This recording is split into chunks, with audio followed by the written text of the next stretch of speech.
दो बास्केट्स आई हैं ना जो अब्बू जान लाए हैं आज़रबाईजान से, ये जो रात को कायनात में पैक की हैं, एक नुसरत जावेद को भेजनी है, एक राना जवाद को भेजनी। जो दो बास्केट्स आई हैं ना जो अब्बू जान लाए हैं आज़रबाईजान से, ये जो रात को कायनात में पैक की हैं, एक नुसरत जावेद को भेजनी है, एक राना जवाद को भेजनी।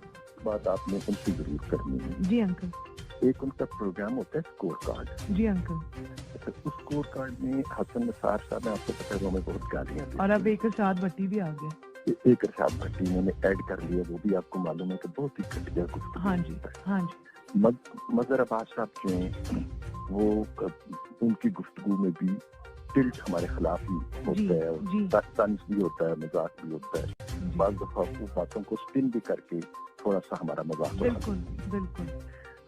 अच्छा, बाकी कोई बंदा वहाँ पे वो नहीं है जिसको ये कहा जाए कि वो हमारा स्पोक्स पर्सन है। स्टार बाबर है, वो अपनी इंडिपेंडेंट राय रखता है, वो भी जनरली वो हमारे बहुत हक में तो है नहीं।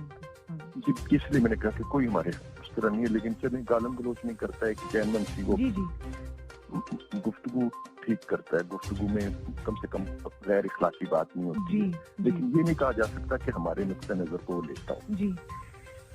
ताकि वहाँ पे ऐसा था जो हमारा नुक्ता नजर नहीं देता था, लेकिन जिस तरह ये हमें गालियां देते हैं उसी तरह वो इमरान खान के साथ भी सलूक कर जाता है। न्याजी, लेकिन न्याजी इन्होंने उसको हटा दिया हुआ है और उसका कालम भी बंद कर दिया है और उसको हटा भी दिया जी। ये बड़ी ज्यादती और नाइंसाफी। और अंकल मैं पूछूंगी ना कि पहले ये बताओ हटाया क्यों है? तो मैं बल्कि आपसे मेरी दरखास्त होगी कि इससे भी करें बात आप, और आप मीर शकील साहब से भी करेंगे। पहले मैं इससे अंदर की खबर तो पूछूं।